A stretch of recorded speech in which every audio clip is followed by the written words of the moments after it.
Hi, readers. Welcome to Books Connect Us from Penguin Random House.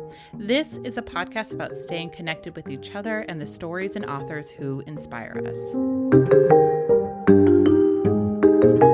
The youngest of her parents' combined 21 children, Sarah Frey grew up on a struggling farm in southern Illinois, dreaming of running away to the big city. But at only 17, when the family farm faced inevitable foreclosure, Frey took over the farm and created her own produce company. Today, her family-operated company, Frey Farms, has become one of America's largest produce growers and shippers, with farmland spreading across 7 states. Her new book, The Growing Season, tells the inspiring story of how a scrappy rural childhood gave Frey the grit and resilience to take risks that paid off in unexpected ways. Let's join author Sarah Frey in conversation with her editor, Susanna Porter. And it's so good to see you, Sarah, after so many months away in our various parts of the country. And I imagine you're having a really busy summer at Frey Farms, as you always do. And where are you today? Where are you calling from?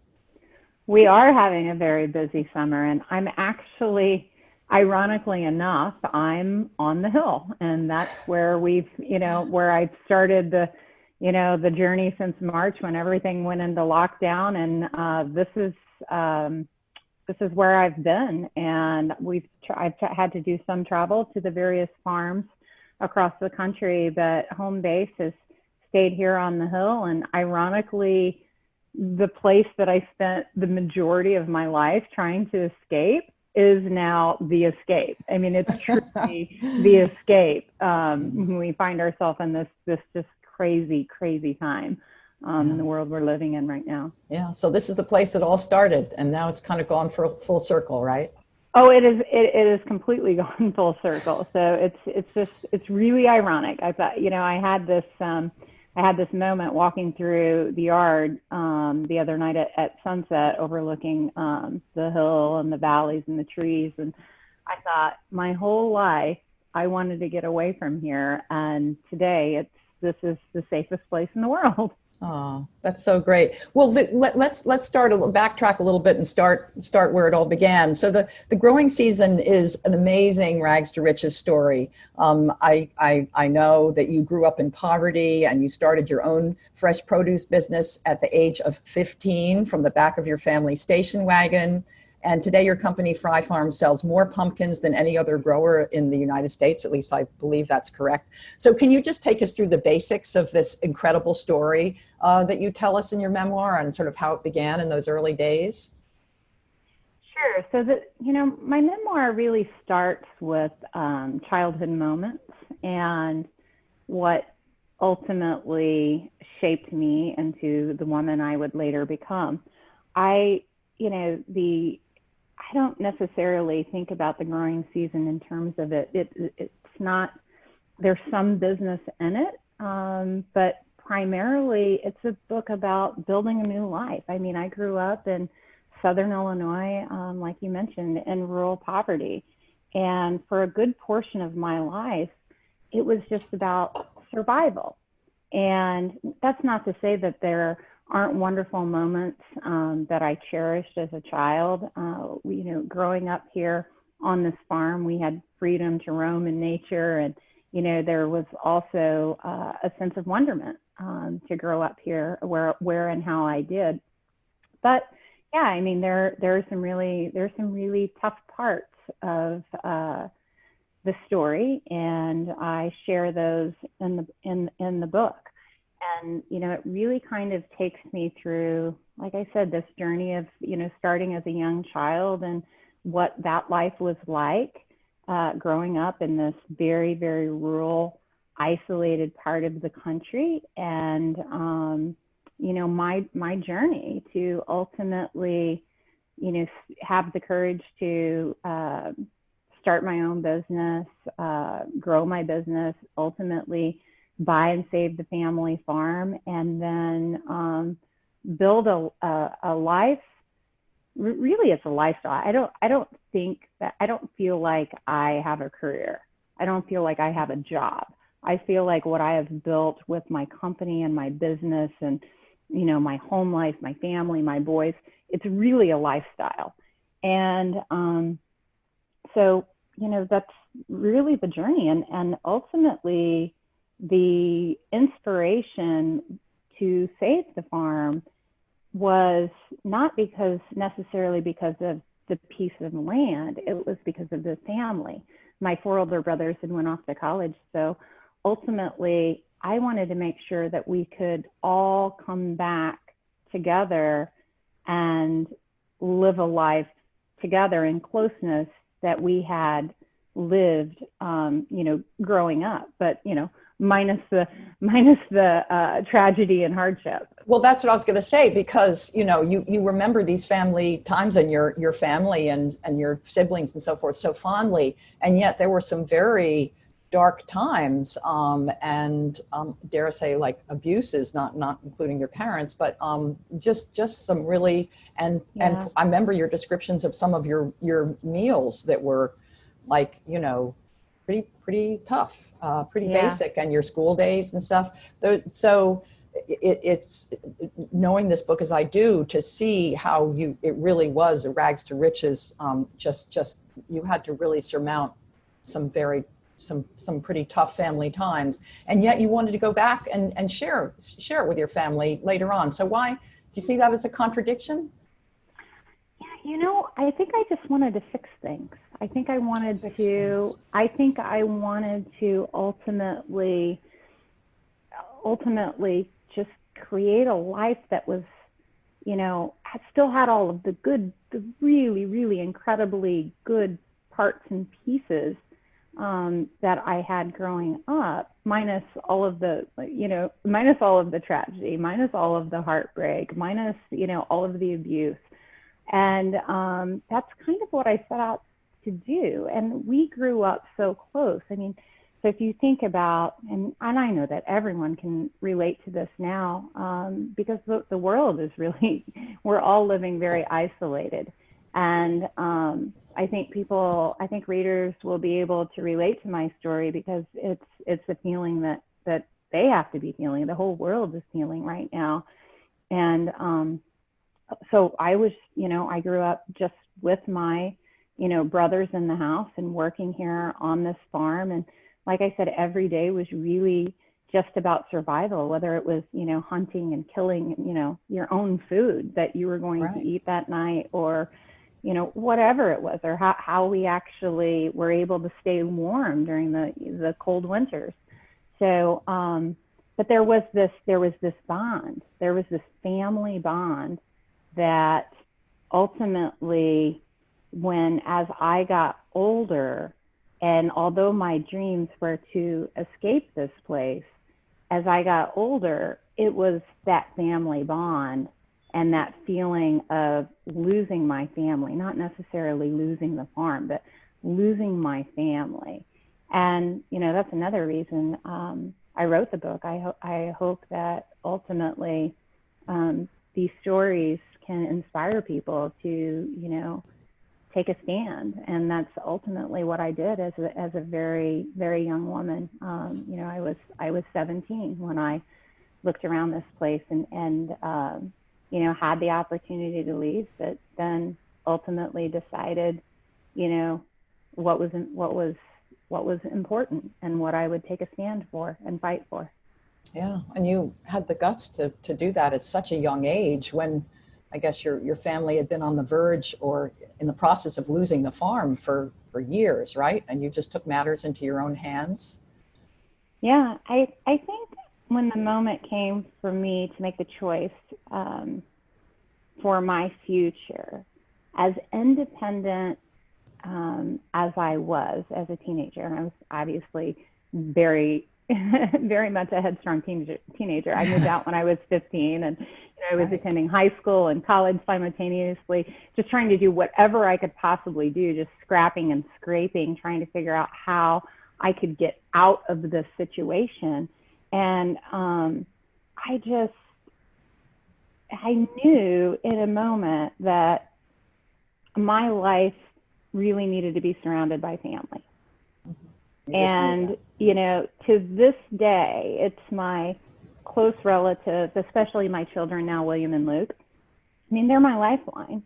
And although I dreamed when you're growing up in rural poverty, it's very hard to, understand or even envision what the world outside of your own environment is like.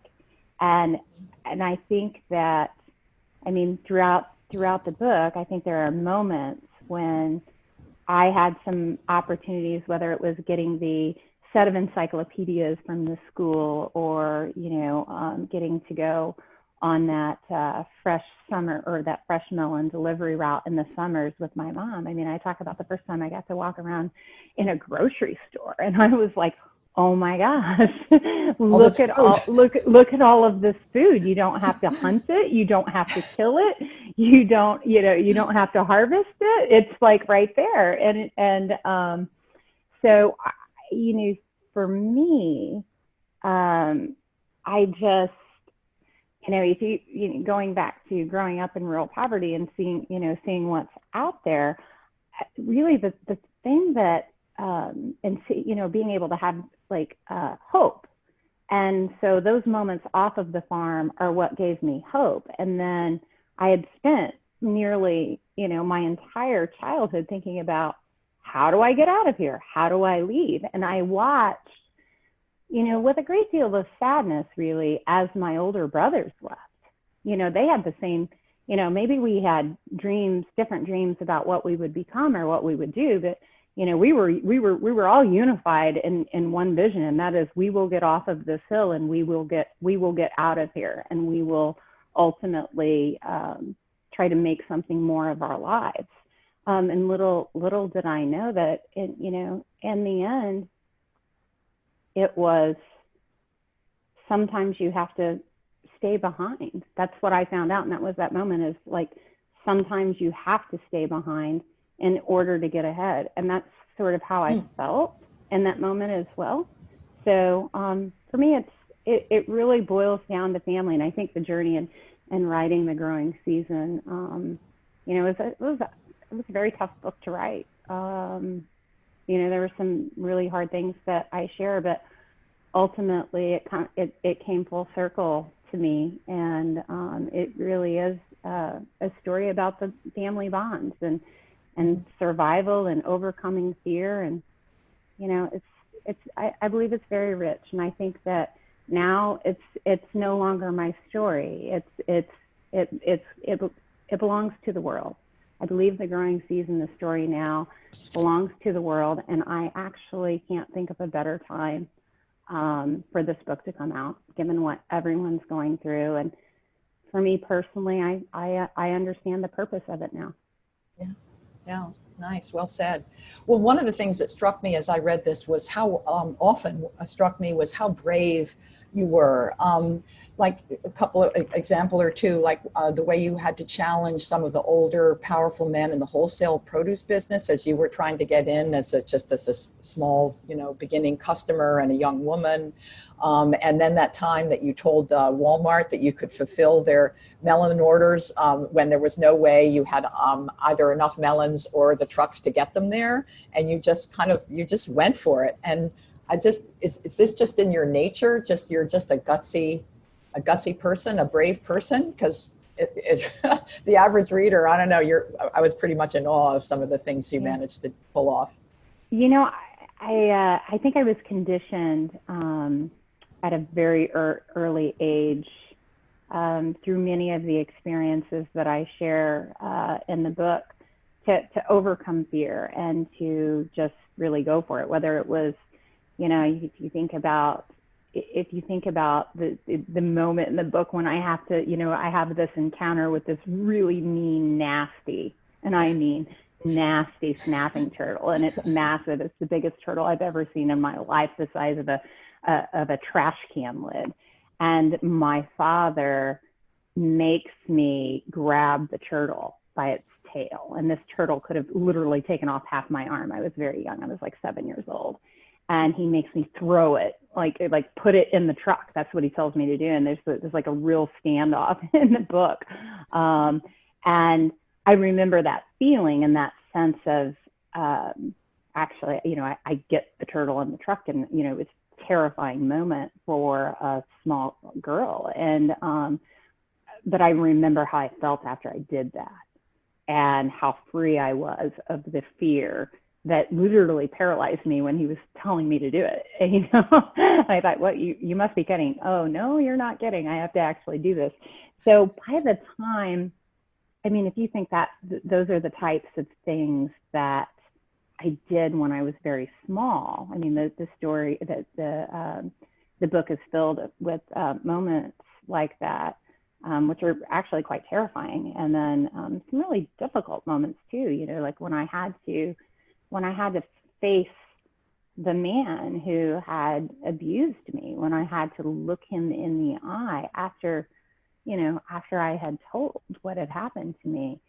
I'd spent a good portion of my life paralyzed by fear, but then there's a moment when I have to face him that I overcome that fear. And then each day I start to get stronger. So these are all things that shaped me at a very early age and then set me up to be able to, that's why I don't look back on this adversity and think, gosh, you know, this is terrible. I went through this, and, you know, I refuse to become anyone's victim or victim of anything, my circumstances, you know, another individual.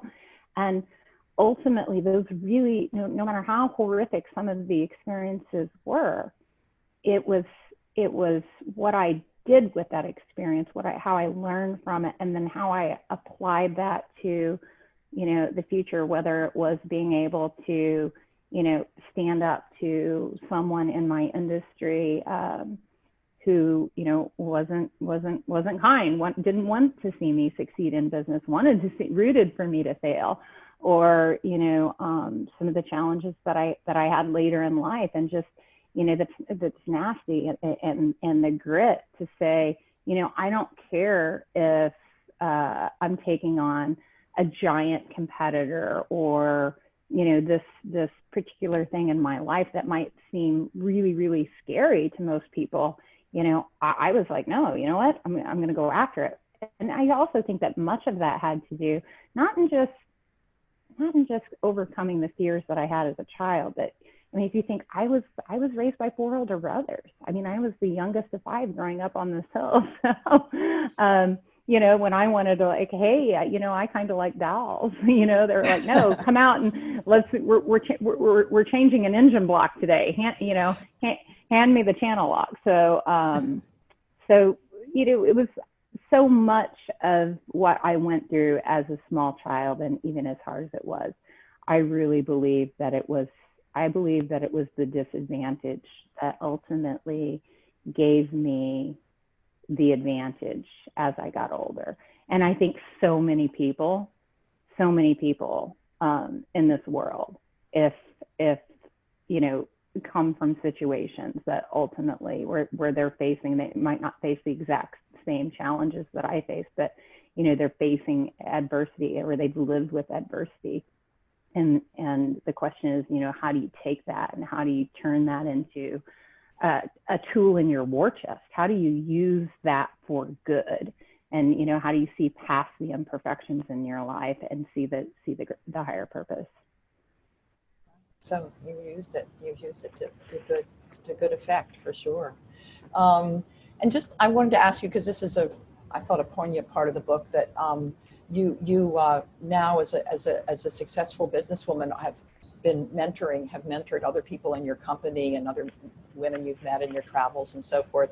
And were there any particular people in your younger life who mentored you that really made a difference? Oh my gosh, you know, I mean, I felt like I was mentored by so many different people, you know, at various stages in my life, whether it was the teacher, Mrs. Leva, at, you know, the small rural country school that I grew up in. She mentored me, and you know, then I obviously had my brothers for mentors, and my father, good or bad, was a mentor. He was a teacher. I was his apprentice, and frankly, I was basically his chief of staff too, growing up. I learned a lot from my mother. And, actually many of the business lessons that I learned at an early age came from her. And she probably didn't even know that she was teaching me along the way, because it's not like she ever took me aside and said, okay, we did this because X, Y, Z. Like early days on your melon route when you did that with her and learned some basics. I wouldn't have learned how to ask for more money, for example, if it wouldn't have been for her. And that was out of necessity. Like, hey, it's, the melon, we paid the farmer more for the cantaloupes. And so we have to charge more in the store. So when you go in there, and this is like, I'm like 8 years old, right? So when you go into that grocery store to sell the produce manager, not only are you going to sell the produce manager melons, we need more money, for these cantaloupes today, because we had to pay more. So it's just like the very basic fundamentals of business. I started to learn at an early age. And then, not being afraid to ask for things probably came from that as well. So if you think about that time that I spent on that summer delivery route, I had to be willing to walk up to any grown man, no matter who he was. If he was working in a grocery store, I had to have the courage to walk up to them and actually ask them if they wanted to, purchase something from me, So, but with the mentors, there were so many. I could even think of produce managers that mentored me. So it's hard to say that I didn't really have just one person in my life that was, my guiding light. There were different people that played different roles. And I think this is true really for everyone. You don't just, most of us don't just have one person that leads us. And I think that's probably ultimately added to the complexity of me as an individual, because I had so many influences. I had so many people that actually, they didn't even know it. I think most of the people, I could name people that work for, the largest retailer in the world, Walmart, and they had no idea that they were mentoring me, that there were young women actually working for Walmart, female buyers, that started doing business with me when I was a kid. I was a child when I started doing business with Walmart. And I was literally like 17 years old, delivering directly to their stores, and then went on, obviously, and a very short time after that, and became one of their large national suppliers. But there were women working in that company that probably had no idea that they were mentoring me. They didn't know my story. They didn't know where I came from. They didn't know anything about how I was raised, what I had been through. And, they were just conducting business with me on a daily basis, but I was learning from them, and they were mentoring me. And I was learning who and what I wanted to become from them. And they had no idea. So many people. That's wonderful. Right? That's wonderful. And so, just a little bit about Frey Farms. You now are such a tremendous supplier nationally of Walmart and other stores. And you're diversifying, I know, into fresh juices, because I've tried them and they're fabulous. Is this one of the new directions you want to go? What's your current goal now that you've kind of established your produce business so well? So for me, this is true for me in both life and business. As a farmer, we grow crops, but not all of the fruit that we grow is perfect. And, the burning question for me is, what do you do with the imperfect fruit? And that's really, actually, that's how I approach my life as well. What do you do with the imperfect moments, in life? And what do you do with the challenges? And how do you ultimately see past those imperfections into the greater good and find the higher purpose? And so that's what I apply in business. So we recently, the first time I truly applied this concept in business was when I started a new juice line. and it was called Sama, Tsamma, pronounced Sama, watermelon juice. And I named it this funky name because the Sama melon is a wild melon that still grows in the Kalahari Desert today, but it had hydrated ancient civilizations for thousands of years. And I'm a farmer geek. So I'm like, oh, this is really cool. I'm going to name this juice, my new beverage line, Sama. Nobody knows how to pronounce it. And that's okay. But, we're teaching people what the meaning and the story and the purpose behind Sama. But the inspiration for starting these new product lines and businesses and companies really comes from the desire, and it really boils down to something very basic and very simple, and that is, what do you do with the ugly fruit? And for me, we grow millions and millions of watermelons annually. I mean, we actually grow more watermelons than we do pumpkins. But pumpkins are probably what we're best known for because they just make people, really happy. And, they're exciting to talk about. But in fact, watermelons are one of our largest crops. And I would see, the fruit, the imperfect fruit being wasted. And, so if it wasn't good enough to go to a grocery store, to make its way to a retailer, the challenge was, what do you do with the imperfect fruit? And that's really what inspired me to start making the juices on the farm, and turning what might otherwise be wasted into healthy, delicious beverages that are just pure and simple. So Sama was really where I sort of started to branch out and get into making consumer packaged goods. And since then, we started a brand called Sarah's Homegrown. And Sarah's Homegrown is really a brand. It's not all about just what we grow. We have some of the products that come from our farms. The ingredients actually come from our farms. Same concept. We're making the ingredients for these products out of fruit or vegetables that might otherwise go to waste. But we're also branching out and taking that same concept to other farms across the country who grow different things than we do. And we're helping them convert their food waste into healthy, delicious ingredients. So whether it's a blueberry farm or a blackberry farm or a peach grower, we're sourcing those ingredients for the Sarah's Homegrown line to create products that ultimately serve a higher purpose. And that higher purpose is ultimately using more of what you grow, and wasting less, and really providing for us too. I mean, I feel so good about being able to provide that to people, because when I think about how I grew up on the farm, I mean, nothing ever went to waste.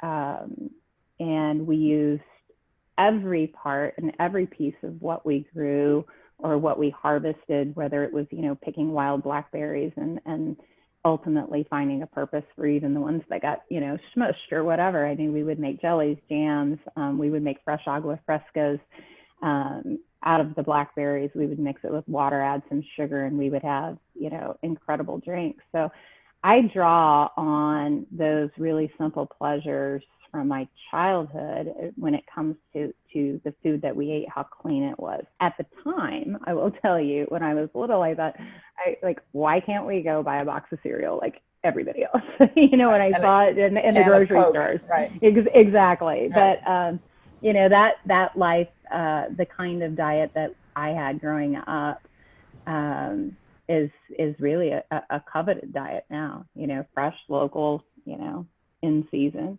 So that's what we apply, with that same principle. And when I have an idea for a new product, I really get the inspiration for, from my time spent growing up on the farm.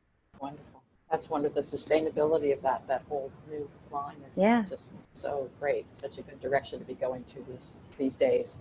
Well, I think we're kind of reaching the time to wrap up. So I actually thought a fun way to close might be to ask you if you've read any books recently or looking forward to reading any favorite authors, anything you wanted to mention? Yeah, We're a book crowd listening to Sure, this. sure. I'm probably most excited about something that I haven't read yet, which is Where the Crawdads Sing. Oh, and yeah. I picked that up the other day, so I can't wait to get into her book. And it's really it's getting some great reviews, and like I said, yeah. I can't wait to get into that.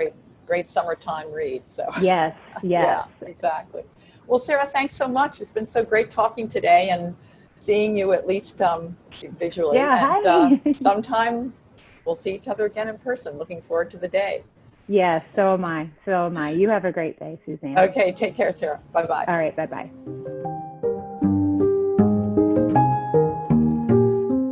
Thank you for listening to Books Connect Us. For more great book recommendations and information about your favorite authors, feel free to follow Penguin Random House on social media or visit penguinrandomhouse.com. And if you've enjoyed what you've heard, go ahead and leave us a review on Apple Podcasts, as it helps more listeners to find our show. This podcast is produced by Pat Stango and edited by Clayton Gumbert. I've been Erin Leaf, and until next time, this has been Books Connect Us.